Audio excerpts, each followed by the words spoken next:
हिंदी सीखने के इच्छुक विद्यार्थियों को मेरी तरफ से गुड मॉर्निंग है। मैं बहुत खुश हूँ कि विभिन्न माध्यमों से आपसे जुड़ने का मौका मिल रहा है। बेशक अभी सोशल डिस्टेंसिंग चल रही है, फिजिकल डिस्टेंसिंग चल रही है, आपस में मिल नहीं पा रहे, लेकिन मेंटल डिस्टेंसिंग नहीं है। सोशल मीडिया और ये डिजिटल प्लेटफॉर्म हमें ये सुविधा मुहैया कराते हैं कि हम वर्चुअली एक दूसरे की बातें सुन सकें, एक दूसरे को महसूस कर सकें। इस क्रम में लगातार मैं कुछ न कुछ आपसे शेयर कर रही हूँ, चैप्टर्स को लेके, सिलेबस को लेके। तो हमारी ये जो किताब है 10 एकांकी, इस 10 एकांकी में से बड़ा आश्चर्य, सुखद आश्चर्य मुझे है कि मैं 5 लेसन आपको पढ़ा चुकी हूँ। 1 तोले अफीम की कीमत पढ़ा दी, साहब को जुकाम है, मकड़ी का जाला, अदृश्य व्यक्ति की आत्महत्या, बहुत बड़ा सवाल। लेकिन सवाल ये है कि इन 5 के एक यूट्यूब वीडियो से बात पूरी तरह बनी नहीं। इन 5 वीडियोज़ में मैंने आप लोगों को इन पाठों की मूल संवेदना से अवगत कराया था। मूल संवेदना या रचनाकार का संदेश, इस पाठ के जरिए दिया गया उनका एक पैगाम, ये निश्चित रूप से मैंने आप तक पहुंचाया है। लेकिन इसके अलावा बहुत कुछ रह जाता है जो परीक्षा के पॉइंट ऑफ व्यू से हमारे लिए जानना ज़रूरी है। इस क्रम में आज हम इस किताब के पहले पाठ 1 तोले अफीम की कीमत के मुख्य अंशों की व्याख्या करेंगे, व्याख्या समझेंगे।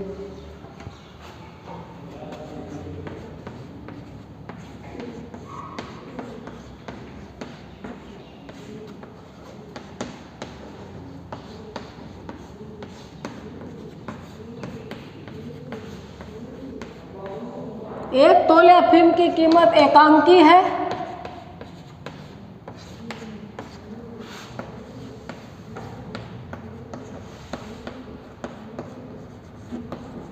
डॉक्टर रामकुमार वर्मा इसके एकांकीकार हैं। राष्ट्रीय भावनाओं से ओतप्रोत और ऐतिहासिक एकांकी लिखने के लिए वो जाने जाते हैं। आधुनिक मूल्यों और विचारधारा से संबंधित एकांकी भी उन्होंने लिखे हैं।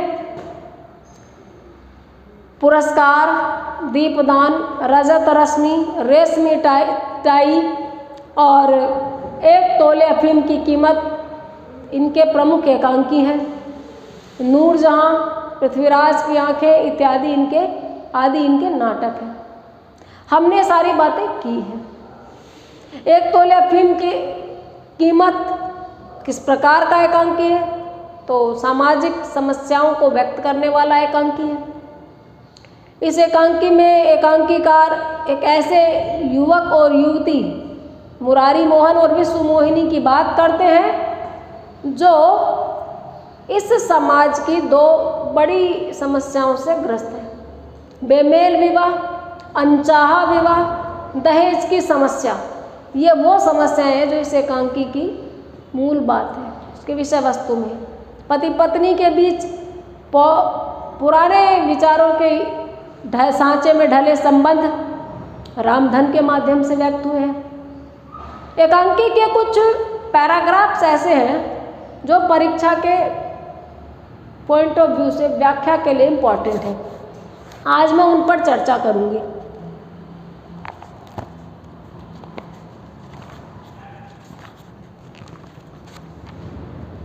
सबसे पहला इसमें एक गद्यांश है। रामदीन और मुरारी की बात चल रही है।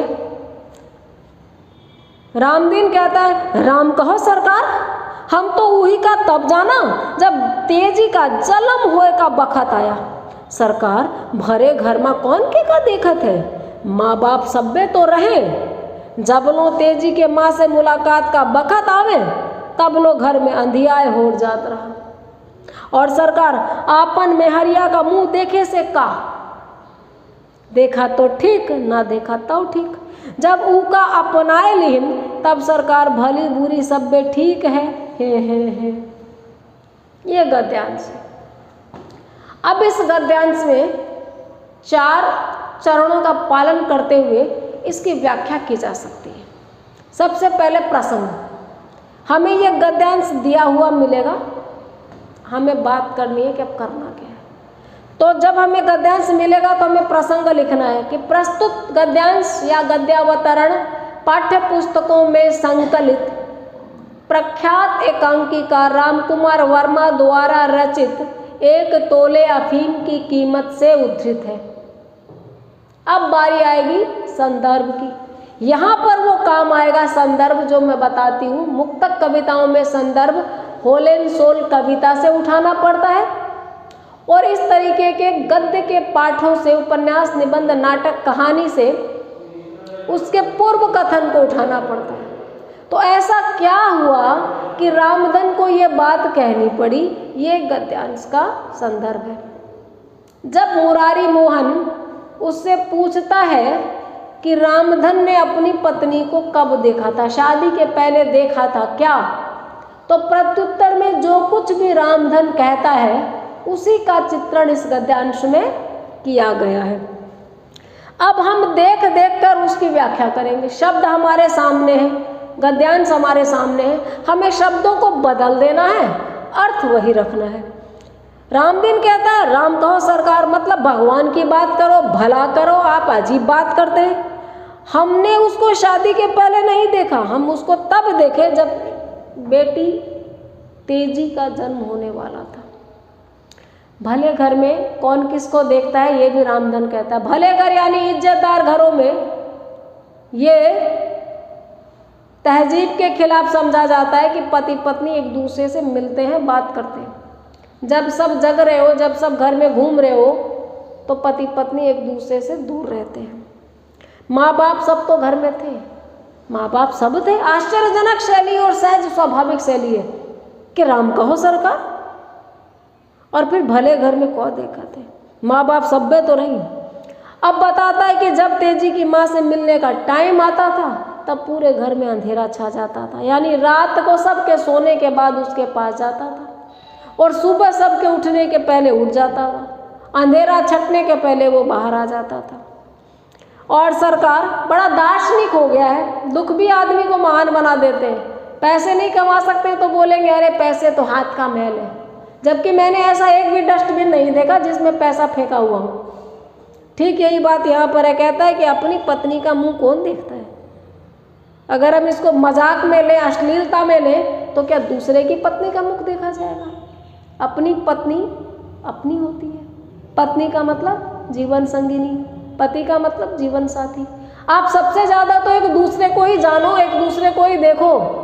और भला मानुस अनपढ़ आदमी कहता है अपनी पत्नी को क्या देखे, लेकिन आप इससे एक पायदान ऊपर उठ जाएंगे, अश्लीलता की बात छोड़ देंगे। दिमाग में ज़्यादा वही चलता है लोगों के, द्व्यर्थी संवाद उपन्यासों कहानियों में तो हमने नहीं देखे, लेकिन आजकल की वेब सीरीज में और टीवी फिल्मों में से एकता कपूर के सीरियल में और डेविड धवन की फिल्मों में हमने यही देखा है। हर बात का दूसरा मतलब निकलता है, वो दूसरा मतलब घटिया होता है। तो अगर आप ढंग से देखें तो वो कुछ और कहना चाहता है। वो कहता है कि अपनी मेहरारी का मुख देखे से क्या, अपनी पत्नी का मुख देखने से क्या, मतलब जिसको अपनी बोल दिया उसका मुख देखो या मत देखो, देखा तो ठीक, ना देखा तो ठीक। जब उसको अपना लिया, उसके साथ शादी कर ली, जब उसके साथ बंधन हो गया, हम हमेशा साथ रहेंगे, तो अब बिना मतलब की बात करने से क्या। जैसे किसी चीज़ को खरीद लिया, अब उसका कुछ नहीं हो सकता, तो मीन में निकालने के बजाय आप इस्तेमाल कीजिए। इसी तरह जब किसी रिश्ते में बंध गए तो रोज रोज कलह किचकिच करने के बजाय आप उस रिश्ते को संभालिए, निखारिए, कोशिश कीजिए बनाने की। इतना बड़ा अर्थ उसका निकलता है। और फिर भली बुरी जैसी भी अपनी है, हे करके हंसना ये बताता है कि वो उतना ही ज़्यादा बड़बोला भी था। लंबी चौड़ी बात कई लोग कह देंगे और वो होते वैसे ही हे। तो ये इसकी स्वभावगत विशेषता को भी दिखाता है। इस प्रकार से व्याख्या तक पहुंच गए। अब करेंगे हम विशेष, यानी 4 बातें लिखेंगे। सबसे पहले कवि एकांकीकार रामदीन के माध्यम से बताना चाहते हैं कि गांव में देहात में कैसे पति पत्नी एक दूसरे से सहजता से मिल भी नहीं सकते। हजारों लोगों के बीच में पति पत्नी का विवाह होता है, बारात जाती है, वो लेकर आता है, लेकिन चोरों की तरह मिलते हैं। दूसरा, हमने क्या प्राप्त किया? प्राप्त हम चैप्टर से ही करेंगे, लेकिन लिखेंगे ऐसे जैसे हमने अलग से कुछ देखा हो, और वो अलग से भी सही बात है, हमने महसूस किया, उस गहराई और मार्मिकता तक देखा। रामदीन के माध्यम से ऐसे पुरुषों का चित्रण है जो अपने विवाह को पवित्र मानते हैं, एक बार विवाह हो जाने के बाद में रूप से बड़ा गुण को मानते हैं। ये भी इस गद्यांश से पता चलता है। तीसरा, भाषा। गद्यांश की भाषा पात्रानुकूल है। पात्र देशज भाषा का इस्तेमाल कर रहा है, जमीन से जुड़ा हुआ है, कामगार है, गरीब है, अनपढ़ है, ये इसकी भाषा से पता चलता है। इसलिए भाषा सार्थक है, पात्रानुकूल है और प्रवाहमयी है। और शैली इसकी सहज है, स्वाभाविक है, मार्मिक है। इस प्रकार से इस गद्यांश की हमने व्याख्या की। दूसरा इसमें है, रामदीन से फिर बातचीत होती है तो रामदीन जवाब दे रहा है, सरकार आप लोग पढ़े लिखे हन, अब आप न जानी तो का हम जानी। हमार शादी तो सरकार गुजर बसर के लायक है, आप लोगन की सरकार रोजगार जैसन शादी होवत है। अब तो सरकार की शादी हुई। रामदीन से वो पूछता है, रामदीन की बातें वो सुन लेता है। मुरारी मोहन दूसरे गद्यांश की बात कर लूँ तो उसके मुंह से निकल जाता है कि तुम लोग क्या जानो शादी क्या चीज़ होती है। भाई ऐसे ही पिता ने रिश्ता लगा दिया, तुम्हारी शादी हो गई, ना तुमने उसको देखा ना उसने तुमको देखा, और ना तुम प्यार से रहते हो, ना एक दूसरे के साथ घूमने फिरने जाते हो, ना हाथों में हाथ पकड़ के कभी बात करते हो, ना साथ में खाना खाते हो, चोरों की तरह मिलते हो। क्या लाइफ है? तो वो इन सब चीज़ों के लिए कह देता है तुम क्या जानो शादी क्या चीज़ है। तो रामदीन जो जवाब देता है वो एक अनपढ़ का जवाब होते हुए भी बहुत व्यंग्यात्मक जवाब है।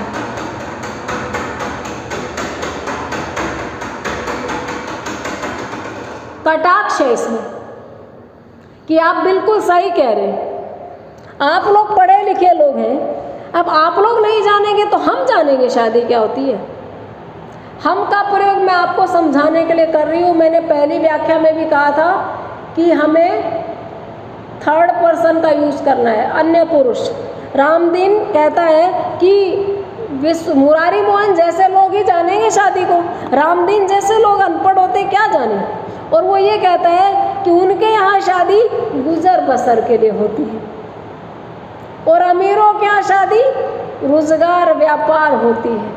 कितनी बड़ी बात है। आप देखिए अमीरों के यहाँ शादी सवाल कैसे होते हैं, लड़का कितना कमाता है, वो लड़की वाले कितने दहेज देंगे। लड़के वालों को भी लड़की के खानदान से बहुत सारे पैसे की उम्मीद है और लड़की वाले भी कम नहीं है, उनको कम कमाने वाला लेकिन सच्चरित्र सीधा सरल नौजवान नहीं चाहिए। ज़्यादा कमाने वाला लंपट चलेगा, घर में प्रॉपर्टी गाड़ी बंगला, तो ये व्यापार ही तो है। आप ये लगाएंगे तो हम ये देंगे, लड़का इतना कमाता है तो ये देंगे, रेट फिक्स है। सरकारी नौकरी में अलग अलग पायदान बने हुए हैं। तो कहता है शादी हमारे यहाँ तो घर बसाने के लिए होती है और आप लोगों के यहाँ व्यापार के लिए होती है। अब तो सरकार की शादी हुई, सरकार वो अपने मालिक के बेटे को कह रहा है और बड़ा उत्साहित है। स्वाभाविक रूप से जैसे नौकर चाकर घर के अपने हाथों से पले बच्चों के बड़े होने पर उसकी शादियों के जो अरमान देखते हैं, वैसा ही कुछ रामदीन भी देखता है। वही प्रसंग रामकुमार वर्मा द्वारा रचित एक तोले अफीम की कीमत, वही संदर्भ कि जब वो बोलता है कि शादी ये लोग क्या जाने, अनपढ़ लोग, तब रामदीन जो जवाब देता है उसी का इसमें चित्रण है। और व्याख्या में शब्द बदल देंगे, अर्थ नहीं बदलेंगे। विशेष गद्यांश से पता चलता है कि रामदीन अनपढ़ है लेकिन मूर्ख नहीं है। इस गद्यांश से भी पता चलता है कि अमीरों के यहाँ शादियाँ व्यापार होती है, गरीबों के लिए घर बसाने के लिए एक दूसरे को जीवन साथी के रूप में चुन लेते हैं। इसकी भाषा चलती हुई है, फुर्तीली है, भाषा में कहीं अवरोध नहीं है और शैली तंज भरी हुई है, शैली व्यंग्यात्मक कह सकते हैं, कटाक्ष भरी हुई कह सकते हैं। आज इतना ही करेंगे, एक दिन में ज़्यादा कराने से बहुत सारी आप लोगों को भी समझने में दिक्कत होती है और मैं देखती हूँ फिर लंबे वीडियो आप देखते नहीं हैं। तो छोटे छोटे वीडियो मैं बनाऊंगी ताकि कम से कम आप पूरा देखो। आप पूरा नहीं देखोगे तो चाहे मैं 50 मिनट का बना दूँ या 2 घंटे का, मेरा मकसद आप तक वीडियो पहुँचाना नहीं है, मेरा मकसद आप तक उस चीज़ को पहुँचाना है जो मैं आपसे कहती हूँ और आपके सिलेबस में काम आएगी। और पढ़ाई सिर्फ सिलेबस में काम नहीं आती है, जीवन में काम आती है। इसलिए आज इतना ही कराऊंगी ताकि इस वीडियो को आप पूरा देख सकें। अगले दिन हम इस पाठ की बाकी की व्याख्याओं से गुजरेंगे, बाकी के गद्यांशों से गुजरेंगे। आज इतना ही, फिर कभी मिलते हैं कल अगले वीडियो में।